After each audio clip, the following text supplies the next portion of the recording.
Highnesses, Majesties, and Excellencies, Heads of State and Government, Dr. Akina Deshina, President of the African Development Bank, Dr. Ajay Banga, President of the World Bank, Dr. Rajiv Shah, Rockefeller Foundation, Mr. Mukhtar Babayev, President of the COP29, Madam Amina Mohamed, Deputy Secretary General of the United Nations and Chair of the UN Sustainable Development Group, heads of multilateral institutions here present, honorable ministers here present, members of the diplomatic corps, members of the press, distinguished guests, ladies and gentlemen. M3.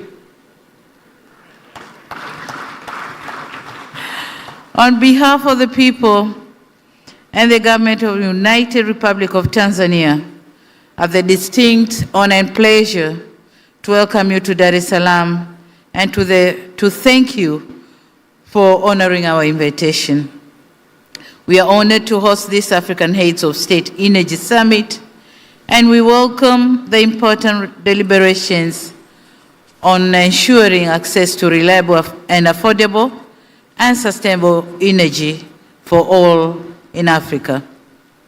With that being said, this summit goes beyond energy access. It is about empowering families, lifting millions out of poverty, and providing hope and opportunities for youth.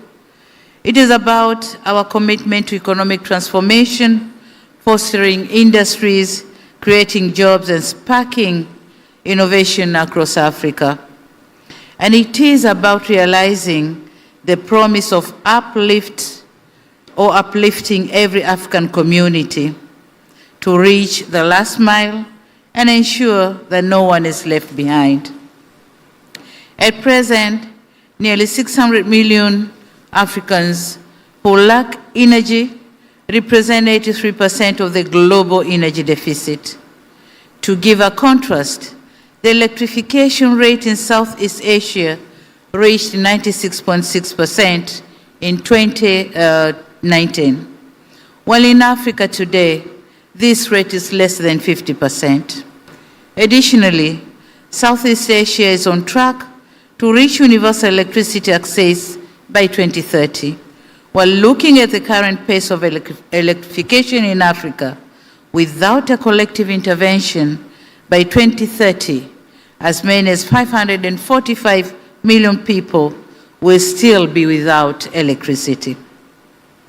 Excellencies, in order to overcome hurdles impeding energy access, we need to take bold actions by increasing investment and financing for infrastructure development, from power generation to the last mile connectivity. And we must have an agreed roadmap among African states, our partners and private sector, keeping in mind that we have just 5 years to meet the SDG target, as ensuring access to affordable, reliable, and sustainable energy for all. This gathering is a platform to consolidate commitments, announce new partnerships, and drive momentum towards the 2030 goal. Together with the private sector, development partners, financial institutions, and civil society, we can bridge the energy gap through actionable energy compacts. At this summit, we also hope to get endorsement for the Dar es Salaam Energy Declaration to guide our efforts. It is for this reason that I salute Presidents Adesina of the African Development Bank and Ajay Banga of the World Bank, the Rockefeller Foundation, and the allied partners for ensuring the successful convening of this important and historical summit. I also wish to thank the honorable ministers responsible for energy, finance, and foreign affairs for diligent preparations.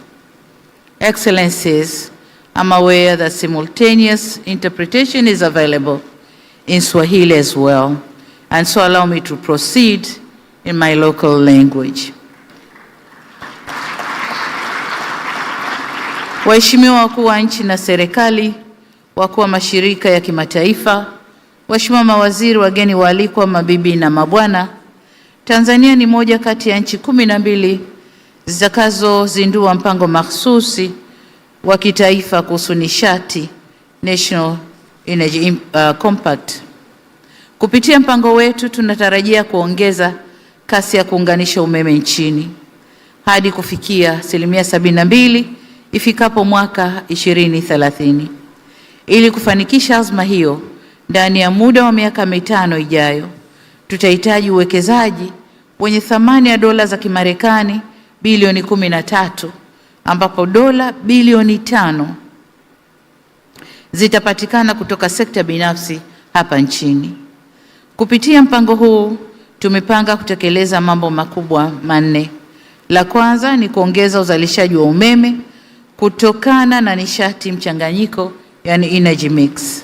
Hadi sasa Tanzania ina uwezo wa kuzalisha megawatts 3431, ambapo 58% ya hizo inatokana na vyanzo vya maji, 35% inatokana na gesi na 7% inatokana na vyanzo vingine. Shabaha yetu ni kuongeza megawatts 2463 za nishati kutokana na nishati ya jua, gesi asilia, upepo, joto ardhi na vyanzo vingine ifikapo 2030. Jambo la pili, kijiografia Tanzania ni kiungo muhimu katika kuunganisha mtandao wa umeme kwa nchi za Mashariki na Kusini mwa Afrika, Eastern African Power Pool na Southern African Power Pool, na hivyo kuwezesha biashara ya umeme kutoka Afrika Kusini hadi Misri. Tayari tumekwisha unganisha miundombinu ya umeme na nchi za Burundi, Kenya na Rwanda, na sasa tunaendelea kuunganisha miundombinu ya umeme na nchi ya Zambia na Uganda. Kuwepo kwa miundombinu hiyo itawezesha biashara ya nishati kati ya nchi za Jumuiya ya Afrika Mashariki na nchi za SADC. Tanzania inayo nafasi ya kuuza umeme ikizingatiwa kuwa hadi mwezi Novemba 2024 mahitaji ya umeme nchini Tanzania yalikuwa megawatts 1888, wakati uzalishaji wetu ni megawatts 3431.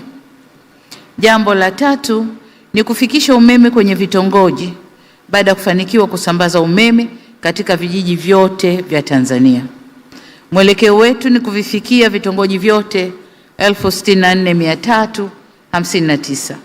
Hadi sasa tumeshavifikia vitongoji 32827 na kazi inaendelea katika vitongoji 20,000. Hivyo kupitia mpango huu tutaweza kukamilisha vitongoji 11,532 vilivyobakia. Jambo la 4 ambalo mpango huu utafanya ni kusaidia usambazaji wa nishati safi ya kupikia. Inakadiriwa watu 950 barani Afrika wanakosa nishati safi ya kupikia. Hali hii inaligharimu sana bara letu na inahusishwa na kuongezeka kwa umaskini, vitishio vya kiafya, uharibifu wa mazingira, kuongezeka kwa uzalishaji wa kaboni, kupotea kwa bioanuwai na kukosekana kwa usawa wa kijinsia. Nchini Tanzania, utegemezi wa kuni na mkaa kwa ajili ya kupikia ni zaidi ya 90%. Hatuwezi kupuuza madhara na gharama kubwa ya kutumia kuni na mkaa, hasa kwa afya na ustawi wa wanawake na wasichana. Katika kukabiliana na hili, Tanzania tumeweka mkakati wa kitaifa wa nishati safi ya kupikia unaolenga kupandisha kiwango cha matumizi ya nishati safi ya kupikia toka 10% ya sasa hadi 80% ifikapo mwaka 2034.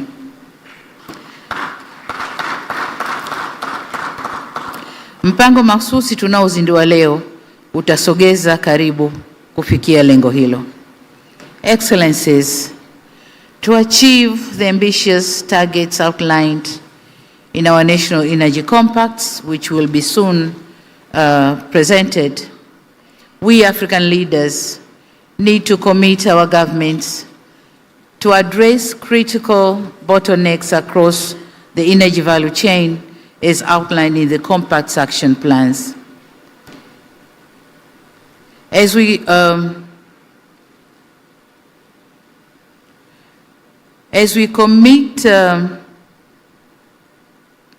welcome the commitments by the African Development Bank and the World Bank and other financial institutions to scale up financing and technical assistance for active participation of the private sector, we African leaders commit to create favorable investment environment through policy reforms, transparent procurement, and innovative financing mechanisms. Your Excellencies, distinguished guests, ladies and gentlemen, our gathering here in Dar es Salaam, with Mission 300 as our agenda, sets us on right track to realize the goal of universal access to energy for all. Together, we can light up Africa, transform Africa's energy landscape, and empower generations. Thank you all for your kind attention, and I wish you all fruitful deliberation. Asanteni sana.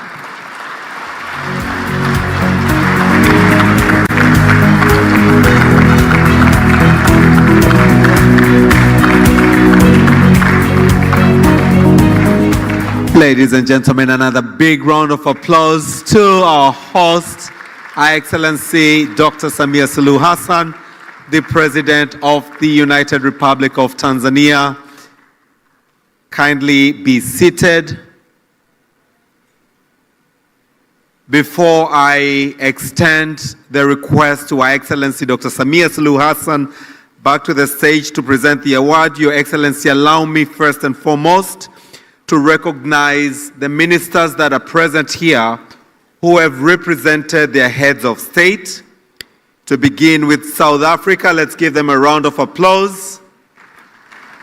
Tunisia, Rwanda, Morocco, Zimbabwe, but we also have Norway, UAE, Senegal, Cameroon, Azerbaijan, Zimbabwe,